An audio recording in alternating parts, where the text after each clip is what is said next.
Di part 1 modifikasi New NMAX kemarin, gue itu udah ganti velg dari si NMAX tersebut pakai CMG wheels.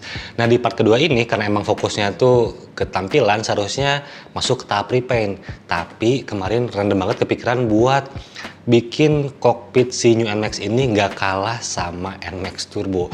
Jadinya gue beli produk dari Hyperdash Indonesia. Hyperdash MT-02 ini adalah motorcycle smart screen dengan sistem yang simpel banget. Bisa terkoneksi dengan mudah ke smartphone kalian menggunakan aplikasi Apple CarPlay dan juga Android Auto. Dan ditambah lagi ada dual SD kamera. Jadi kalian bakal punya dashcam di motor kalian untuk mendokumentasikan hal-hal yang emang diperlukan pada zaman ini. Kayaknya membutuhkan bukti untuk setiap kejadian, dashcam ini bisa membantu kalian gitu. Dan fitur lainnya ada juga TPMS, Tire Pressure Monitoring System. Jadi dia bisa ngecek ketekanan angin ban kalian secara digital yang bakal langsung muncul di layar smart screen ini untuk angka data-datanya. Nah sekarang kita bakal unboxing dulu si Hyperdash ini buat nyari tahu isinya ada apa aja, dan setelah itu bakal kita pasang, dan juga bakal gue jelasin fitur-fiturnya seperti apa, tutorial penggunaannya seperti apa untuk smart screen dari si Hyperdash MT-02 ini. Jadi ini box dari si smart screen dari Hyperdash MT-02. Lalu ada beberapa detail informasi di sini. Ada HD camera with 150 derajat view angle, ada tire pressure monitoring sensor, ada dual Bluetooth system, dan juga dia waterproof IPX7. Oke, sekarang kita langsung buka aja. Oke, jadi ini untuk si main device-nya. Ini 6,25 smart screen, jadi 6,25 inci smart screen dengan SD display, di high definition display di sini. Untuk si smart screen-nya dengan dimensinya itu 1560 x 720 pixel untuk si layarnya sendiri gitu. Ini untuk nanti konektor-konektornya nih. Kebagi jadi ada 4 bagian. Ada yang ke ini channel buat kamera belakang. Ini untuk powernya nanti. Ada front channel untuk kamera depan, dan satu lagi itu untuk controller karena ada controller nanti di sini gitu. Ini untuk device-nya yang pertama. Lalu ini kabel powernya, ini gampang tinggal dikonekin nanti ke si baterai kalian atau aki kalian gitu. Nah satu lagi ini untuk ke si stop kontaknya gitu. Jadi powernya ikut ke stop kontak juga. Lalu ada ini untuk controllernya. Jadi untuk controllernya tinggal diklik-klik doang, simple nanti penggunaannya. Kameranya, ini kameranya ini untuk kamera depan, ada tulisannya front channel 1 di sini. Dan ini untuk kamera belakangnya, rear channel 2 kamera. Dan ini ada mountingnya juga, bisa ke si pole bar, ke handlebar, atau kalian pasang lagi bracket gitu ya untuk motor-motor tertentu. Dan ini untuk adjust si lingkarannya, ukuran dimensi lingkarannya. Dikasih juga beberapa pilihan opsi ukuran, ada 28 mm, ada yang 24 mm. Jadi bisa disesuaikan dengan semua ukuran handlebar motor kalian ataupun bracket yang mau dipasangkan nanti gitu ya. Dan sisanya ini ada sensor untuk tire pressure monitoring sensor untuk tekanan ban, tinggal dipasang ke si roda kalian, di velg kalian untuk si sensor ini. Oke, jadi itu isian dari si boxingnya. Dan sekarang kalau dilihat-lihat sih kayaknya untuk pemasangannya mudah banget kan, tinggal ke aki doang sama ke si stop kontaknya. Sekarang kita langsung bakal masang si produk ini ke bengkel yang deket aja atau bengkel resmi Yamaha, karena gue bakal masangnya di motor NMAX. Tadinya sih gue mau masang di motor yang Kymka Downtown, cuman karena kebetulan lagi project ngebangun NMAX, jadinya kita pasang di yang New NMAX si Kartab, karyawan tetap. Oke, sekarang kita langsung berangkat ke bengkel. Sebenarnya cukup mudah buat pasang sendiri untuk smart screen Hyperdash ini. Tapi biar nggak ribet karena sambil syuting, jadi kali ini gue mempercayakan ke Yamaha Star Motor karena kerjanya rapi banget dan sesuai dengan SOP. Dan langsung ditangani sama bapak kepala mekanik terbaik andalan gue ini, Bapak Mulyana. Pertama gue nentuin dulu posisi di mana smart screen akan dipasang, dan akhirnya gue milih buat masang di area dekat speedometer biar tetap terlihat dengan jelas. Untuk memasang di posisi tersebut, gue perlu holder mounting yang gue beli cuma 80 ribuan aja. Bongkar-bongkar boleh dikit buat rapiin kabel, untuk kabel power langsung ke aki, dan untuk shutter power yang ikut ke ignition kabel. Lalu untuk kamera depan gue pasang di balik lampu sign kanan, dan untuk kamera belakang menggunakan adhesif bawaannya ditempel di area spakbor belakang. Dan ini hasil akhirnya cakep banget, ini clean banget kelihatannya, senada dengan warna dashboard gue, reginya lain juga senada dengan warna motornya, dan kabel juga terpasang dengan rapi. Gue cukup puas dengan pemasangannya, dan jadinya terlihat lebih futuristik. Udah kayak gini bisa lah ngalahin Yamaha Connected untuk fiturnya. Sekarang gue bakal jelasin si fitur-fiturnya dari si Smart Screen MT-02 ini dari HyperDAsh. Ini welcoming screen dari HyperDAsh MT-02. Mewah banget untuk opening screen-nya. Untuk prosesornya ini menggunakan Allwinner T35 quad-core dengan RAM 2GB. Dan ini adalah interface utamanya. Jadi sini ada small frame, di sini tuh sebagai preview untuk kamera depan dan juga kamera belakang. Ada gambar motor juga. Lalu ada aplikasi-aplikasi yang bisa digunakan. Dan untuk sebelah kirinya ini tuh ada shortcut menu, ada home, ada brightness, ada audio, dan juga ada preview untuk dashcam-nya. Dan untuk aplikasinya sebelah sini ada Apple CarPlay yang bisa terkoneksi ke iPhone, lalu ada juga Android Auto, ada WiFi video untuk download langsung ke HP kalian untuk video yang terekam di dashcam di sini, dan ada audio untuk koneksi ke intercom, dan ada menu setting. Sekarang kita coba dulu fitur dashcam-nya. Ini ada tampilan yang di split, ini ada kamera depan dan juga ada kamera belakang. Bisa di switch ke tampilan kamera depan aja atau di switch lagi ke kamera belakang. Di bawahnya ini ada beberapa icon juga. Kalau misalnya tanda merah seperti ini tuh sudah mulai recording. Dan ini ada icon untuk lock video, jadi biar videonya itu tidak ke overlap sama video terbaru. Kalau misalnya memorinya penuh, kan ini sistemnya seperti CCTV.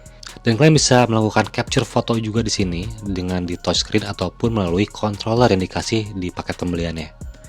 Untuk kamera dashcam ini bakal auto recording begitu kalian menyalakan SIM motornya. Jadi ini oke banget untuk fitur tersebut, dan bisa juga sih dimatiin kalau misalnya kalian nggak mau ngerekam selama perjalanan. Dan ini untuk kameranya menggunakan lensa yang wide 150 derajat dan mempunyai resolusi yang sudah HD 1080 pixel.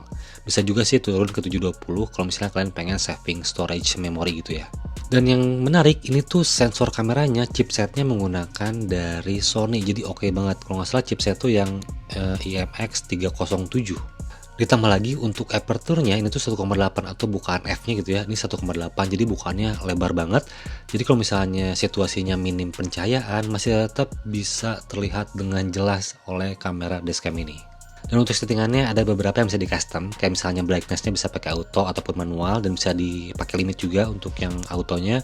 Lalu ada assistive touch, clear connection, dan ada touch mode. Ini yang penting, kalau misalnya lagi hujan kalian bisa ngerubah touch mode-nya ke mode rain water gitu ya. Dan ini settingan umumnya untuk mengatur bahasa, mengatur jam, dan juga tanggal. Ada storage info, berapa lagi sisanya gitu ya. Ini baru terpakai 1 GB dari 58 GB, bisa diformat dan sebagainya. Dan untuk mengkoneksikan smart screen ini ke smartphone kalian, ini mudah banget. Gue bakal coba pakai yang Android Auto, tinggal konekin melalui Bluetooth. Dan setelah terkoneksi, ini tampilannya bisa berupa tampilan navigasi dan juga beberapa aplikasi lainnya seperti Spotify dan juga recent destinasi terakhir dari si Maps-nya gitu.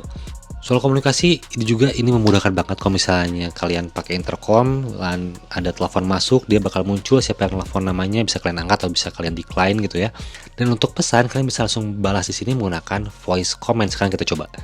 Sekarang gue coba kirim pesan pakai nomor gue yang lain. Dan masuk, dan ada pilihan bisa di play aloud, bisa di reply, bisa di mute. Sekarang kita coba reply dan muncul menu sebelah kanan speak now. Sekarang gue bakal coba ngomong bla bla bla bla bla bla. Nah, muncul tuh bla bla bla bla bla. Dan tinggal send. Dan ini sudah muncul di nomor gue yang lain, tulisannya bla bla bla bla. Ini memudahkan banget, benar. Pakai intercom, pakai smart screen ini gampang banget buat berkomunikasi. Dan yang gak kalah penting, ini ada fitur tire pressure monitoring system buat monitoring tekanan ban kita. Jadi ini bisa bantu kita untuk monitoring secara langsung lewat layar di sini berapa tekanan ban kita, baik ban depan ataupun ban belakang gitu ya.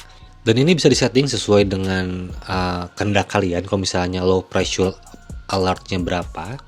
Jadi kalau misalnya kalian ngeset untuk ban depan low pressure-nya tuh di 21, dia bakal ngasih peringatan kalau misalnya tekanan ban kalian 21 PSI. Tapi kalau misalnya kalian ngesetnya di 20, 18 itu ya terserah, bisa berapa aja. Dan untuk ban belakang juga bisa di set di angka berapa. Dan untuk high pressure-nya pun ini bisa di adjust juga tekanan bannya. Kalau misalnya dia tekanan bannya terlalu kencang, terlalu keras gitu ya, sampai ke 30 untuk ban depan. Untuk yang gue setting di sini, ini dia bakal ngasih peringatan kalau misalnya terlalu kencang untuk si tekanan bannya. Di akhir pekan kemarin gue tuh sempat riding short trip ke daerah Pantai Selatan Jawa Barat dan sudah menggunakan HyperDAsh ini, Smart Screen MT-02.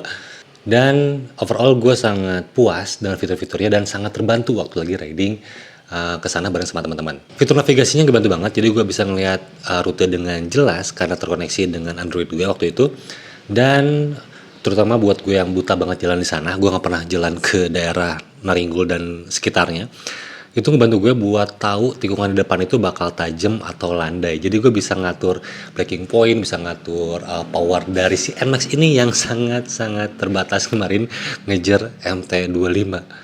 Dan waktu di perjalanan pulang, ini tuh gue sempat kehujanan dan alhamdulillah tetap aman untuk si Hyperdash MT-02 ini karena sudah water resistance dan juga sudah dust resistance dengan sertifikasinya IP7X kalau nggak salah. Nah sekarang gue bakal jalan-jalan di kota untuk commuting pakai Hyperdash ini buat nyobain fitur-fitur apa yang bisa ngebantu gue selama perjalanan di keseharian seperti biasa. Sekarang kita nentuin dulu lokasi mau kemana dan gue mau ngopi ke daerah tengah kota. Jadi kita buka dulu mapsnya, kita cari alamatnya di sini dulu sebelum berangkat. Bisa dari HP sih, cuma kita coba dari sini ya. Oke, sudah ada 35 menit dari sini. Kita langsung jalan, ada voice. You are on the best route despite heavier than usual traffic. You should reach your destination by 17:13. Oke, nah itu In kira-kira. 200 meters, turn right. Nah, jadi navigasinya pun dari voice si Google-nya juga kedengeran langsung gitu ke si intercom dan terlihat juga secara visual lewat smart screen ini gitu.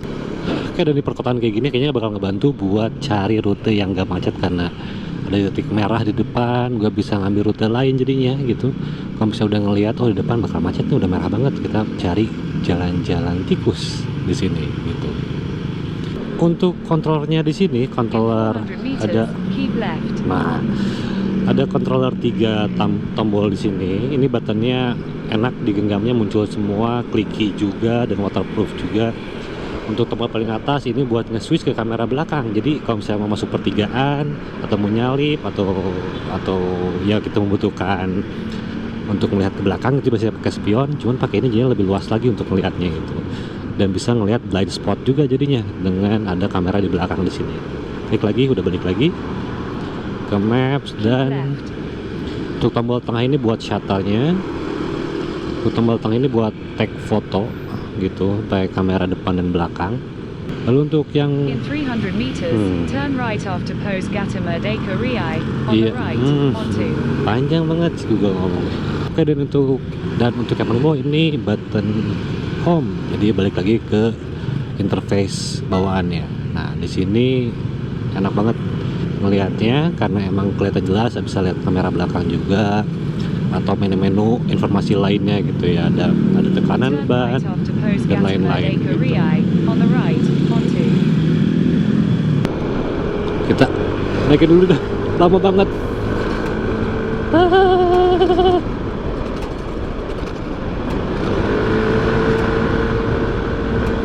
Trust me, buat kalian otomotif entusias dan juga sebagai orang yang suka dengan teknologi, nggak akan nyesel pakai produk ini sih sebenarnya.